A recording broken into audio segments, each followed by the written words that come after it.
My thesis that I will be presenting to you today is that South African business played a decisive yet a very underappreciated role in facilitating the fact that we have now a stable economy, we have our challenges, but we have a non-racial, non-sexist South Africa that is seen as a world player not only on the continent, but also across the world.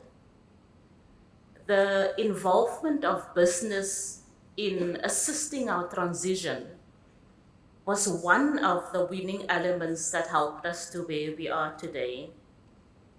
But I want to start off by just saying very briefly a few things of where we come from, because we come from particular political and economic base. Now, as you listen to me, of course, our historical trajectory, our economic base is very different between South Africa and Sri Lanka. But I do think that there are some instructive lessons to learn from the role that business played and continue to play to support stability, to support peace, to support our democracy. Many of you might remember, those of you who are older, we came from a system that was called apartheid. And South Africa was seen for many, many decades as a pariah state by the world community because we were separating races and black people were kept in low skilled and low paid positions. We were ostracized by the international community. And the international anti-apartheid movement lobbied their governments successfully to apply economic sanctions against South Africa. This is something that spread to ordinary people across the world as well, who refused to buy and consume South African products because they were saying that if you take South African wine or fruit, you are condoning apartheid. And so apartheid was personal for many people across the world. And I dare say that many people in this room might also recall a time that they themselves, on a matter of principle, refused to consume products that came from apartheid South Africa.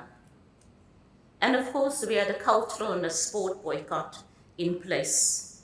And so from the mid-1980s, foreign governments and businesses cut their economic ties. Many of them cut their ties with us. And in 1985, international banks began refusing to roll over short-term debt, with the result that in the following year, the country would have had to pay back $1 billion in loans.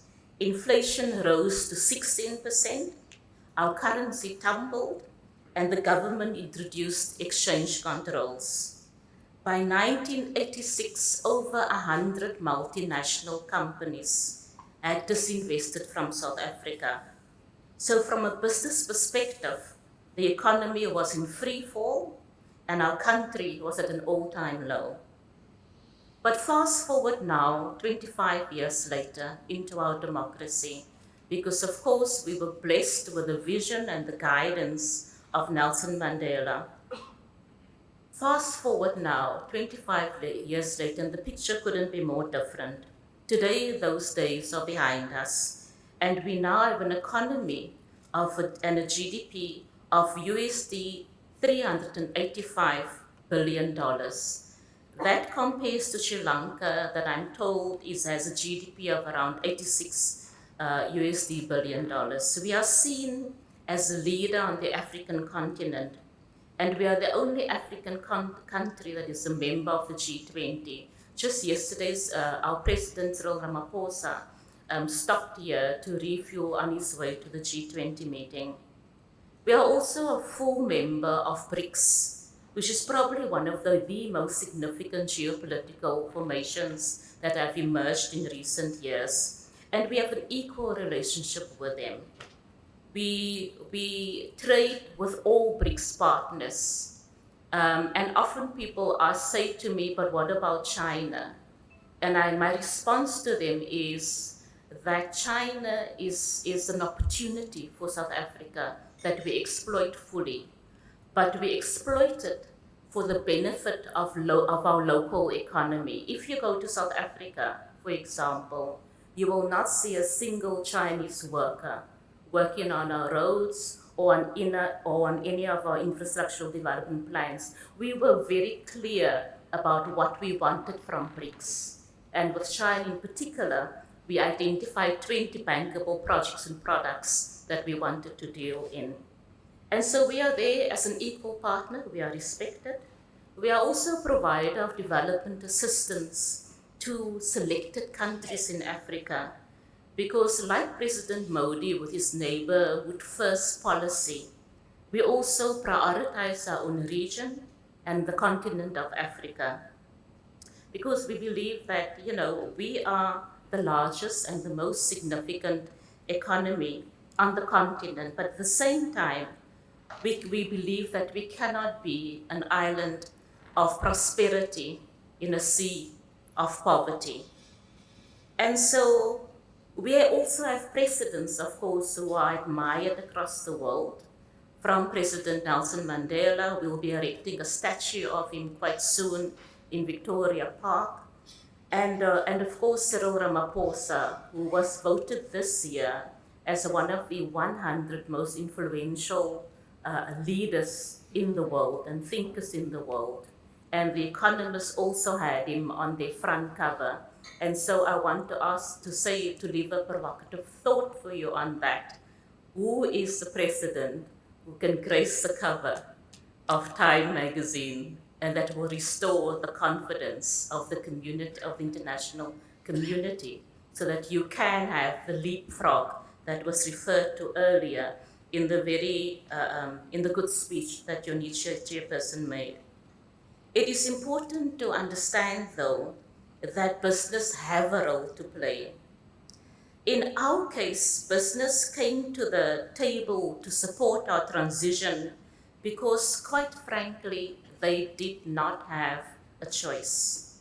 The economy was going down, wide-scale industrial strikes was happening, it was the order of the day, domestic consumption was down, and internationally the export market was shrinking for South African products.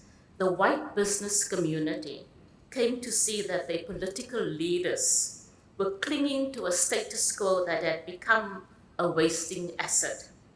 They could help, they had a stark choice in front of them. They could help the apartheid government and the white society to rearrange the deck chairs on a sinking ship that would end in a bloody road, or they could help to build a climate of trust in which the political leaders could move the country forward to a more stable future. So what was the winning formula that was used by South African business and that they still use right now to support a stable country and a growing economy? One, they understand, our business our community understood during the time of our transition that their own survival and their own sustainability depended on not remaining neutral from the development of a viable political alternative to unite the country. After all, if we became a failed state, who would they do business with? And more importantly, who would want to do business with you? Two, they became active enablers in assisting behind the scenes the talks that led and helped to support our negotiation process. In some cases, when our negotiations broke down, they took active steps to mediate behind the scenes with the different role players. Three, they funded efforts at promoting and maintaining peace. They knew that it was in their own interest to make concessions around a decent living wage that would quell the many industrial strikes that we had at the time. Many of them improved their working conditions, they improved their salaries to their workers, they offered scope for promotion to their black workforce.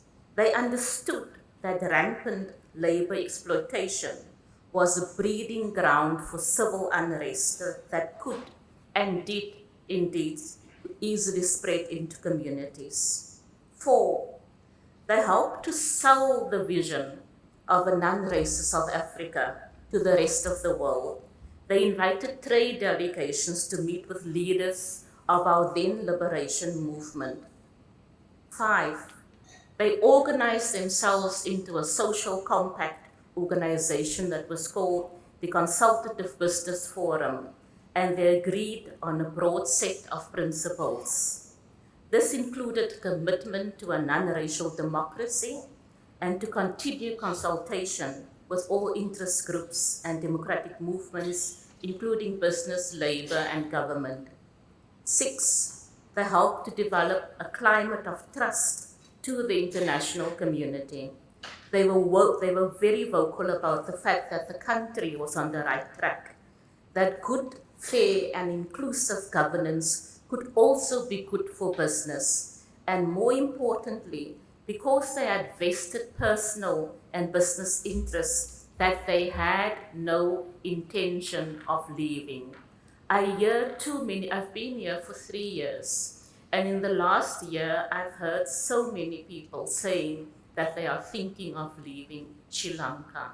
Now is not the time to leave. This is the time to consolidate, to unite, to come together, and to develop a strategy that can demonstrate that there is support for a dispensation within Sri Lanka that can lead to stability and to economic growth. And so in South Africa, for example, when prominent companies like Anglo American, who at the time accounted for about a quarter of our economic activity, when they started selling the new South Africa, the outside world took notice. And finally, they stayed.